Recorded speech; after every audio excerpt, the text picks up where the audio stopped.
to Ethiopia. It was during this time that the most enigmatic writing in human history came into existence.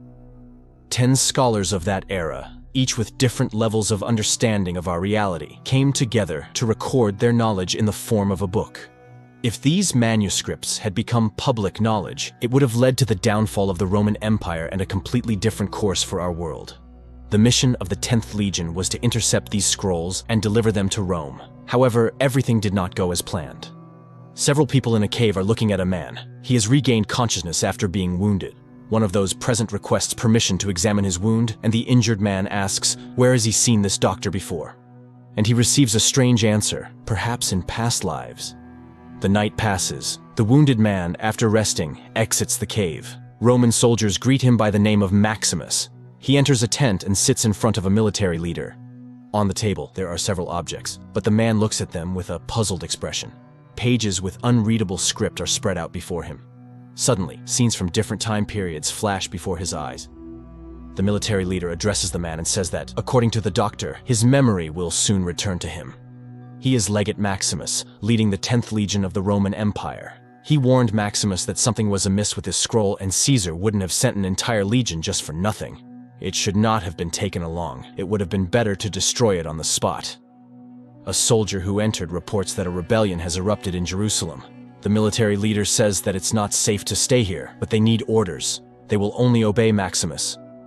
The legion travels along a forest road and comes under attack. Maximus is shot in the back and dies. In the next scene, Maximus awakens in Spain in the year 1600, chained in a cave. He sees his doctor from Rome, who looks like his identical twin. The doppelganger asks him to return the scroll to Jerusalem, and then everything will fall into place. He will remember and understand everything. Maximus inquires, what is this scroll? The doppelganger begins to explain that within every individual there exists an inner mechanism, an inner self, which is currently in a dormant state. People believe they are living in the real world and don't even suspect that they are asleep. In this scroll is a code, which, if read correctly, awakens a person from their slumber and elevates them to a different level of perceiving the world. While people sleep, they are akin to the state of a cocoon from which a butterfly must emerge. Then, the doppelganger abruptly interrupts the narrative and tells Maximus that he will be released now. They take the man out of the prison, put him in a boat, and they sail away from the fortress. Morning comes. Maximus is brought onto a ship. He takes out the scroll and tries to examine it, but a sailor hinders him. Then a sack is thrown over his head. Upon waking once again, he sees the scroll in the hands of another prisoner. The prisoner starts reading the ancient text. Suddenly, Maximus is overwhelmed by intense fear. He even thought he was dying. Then he is thrown into a space composed of infinite love, light, and warmth. And then they pull him onto the deck and throw him into the sea. And again, he awakens. This time in Belarus in 1812. He lies on the ground, and nearby, military commands can be heard. He realizes he is on a battlefield and rushes through the forest. Suddenly, he sees a small house ahead, but in an instant, he gets a blow to the head. A woman hits him. She ties him up and drags him into a hangar. He asks for help, and she provides it. Max hears singing and follows the voice. The woman offers him food and tells him that her husband was conscripted for war a long time ago and never returned. Max approaches her and embraces her by the shoulders. Waking up the next day to the sounds of gunshots, he takes a rifle and goes into the forest. There, he once again encounters his doppelganger. The doppelganger says they need to move forward. Max asks to be left in peace. He wants a peaceful life. To which the doppelganger responds, "This is not life. You only think it's real because you don't remember anything else.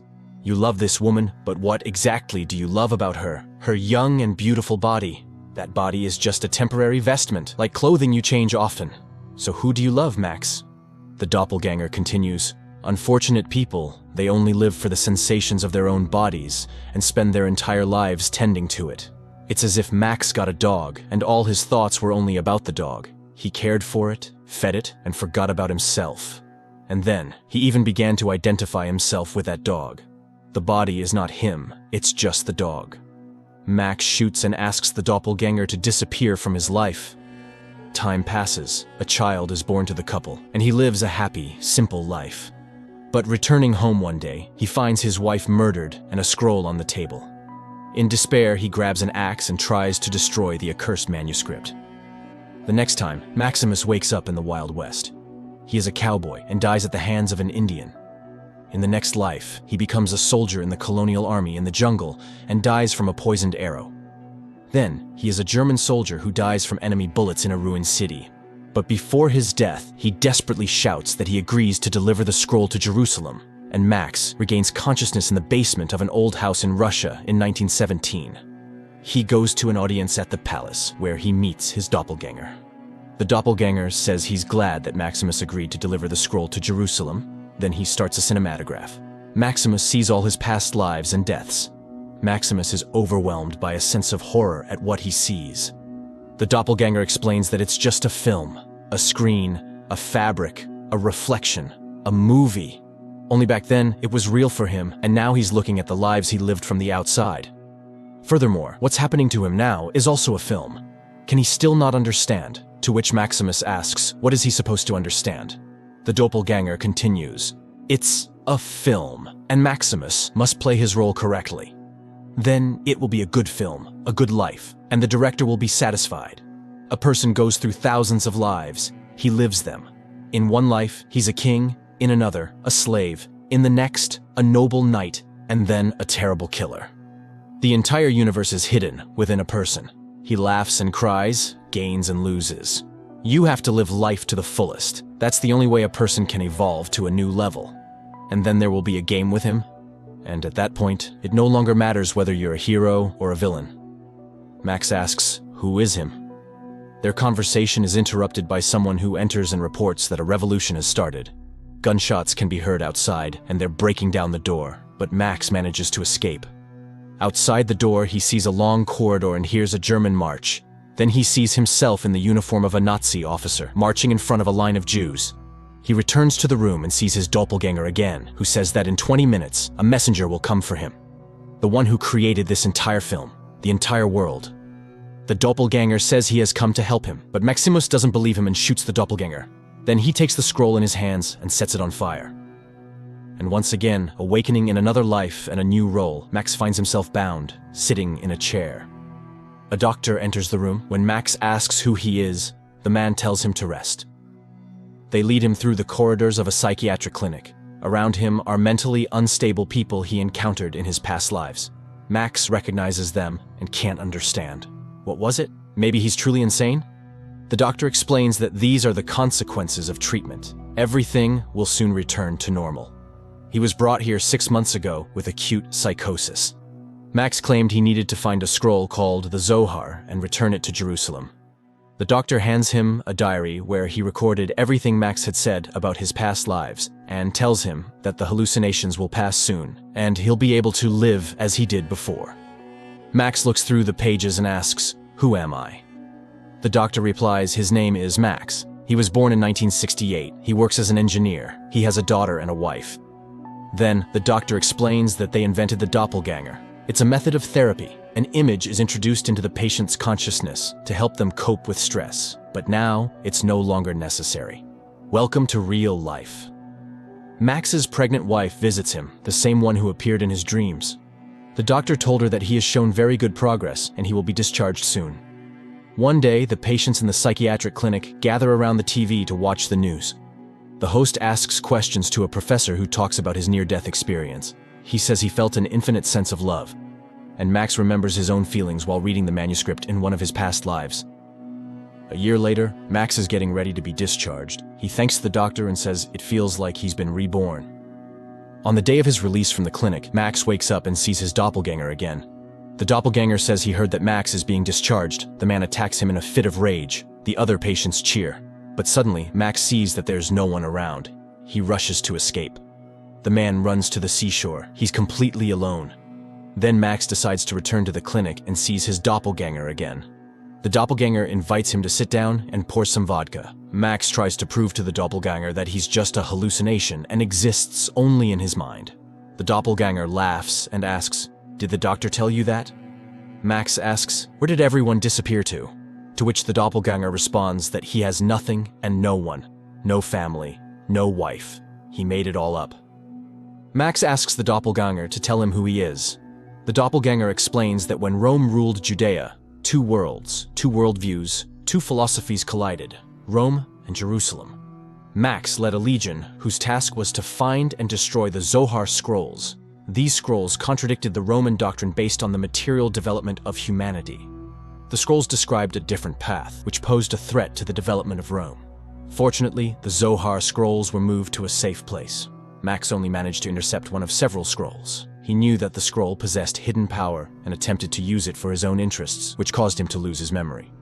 The doppelganger hands the scroll to him again. Max asks, "How can I get to Jerusalem?" In the following scenes, he is already inside the ruined temple in Jerusalem. This is the very place where Max was supposed to go. This is where the scroll should be returned. The doppelganger reminds him of their conversation when he explained that Rome took the opposite path to what was described in the scrolls. All of modern civilization is the result of the Roman path. America and Europe completely copied the Roman system, but it's a dead-end path. The harrowing, painful history of humanity is coming to an end. They could have lived happily. He once again implores Max to return the scroll. Max is the last one. Everyone is waiting for him. Suddenly, Max sees the attachments of the physical world, his wife. She calls him home and asks who he is looking at. He can still see the doppelganger, but the doppelganger doesn't exist. Max starts to scream. He doesn't understand the logic of what's happening. What was the purpose of all these tortures? He still hasn't understood anything. The doppelganger tries to persuade Max to let go of the attachments of the physical world and free himself from the chains of endless reincarnation, while his wife asks him to stay with her in the earthly world, which she believes is the only truth. Everyone is calling Max to their side. Max shoots the doppelganger, but it turns out he killed his wife. A gunshot is heard. Darkness. Max opens his eyes. He is back to the first encounter with the doppelganger in the cave. The familiar dialogue about past lives ensues. Then the movie scenes shift to the present day. The news announcer reports that in one of the caves in Jerusalem, an ancient manuscript has been discovered, which strongly resembles the mysterious Zohar book. It answers the most frequently asked question: what is the meaning of human existence? Thanks to this scroll, scientists have managed to read about how our so-called initial state was like an embryo in the womb of a mother, unable to feel the perfection it was in. To achieve this, it was necessary to split it into numerous parts. According to the Zohar book, humanity has already reached the maximum point of fragmentation. The spring is stretched to its maximum, and now the reverse process of assembly is underway. Returning to its source, these parts acquire new organs for perceiving reality compared to the original embryo. In this union, each one perceives this perfection not only from their own perspective, but through the other particles already connected to it. And this is billions of times more than the initial perception. This is the intention, for us to align with the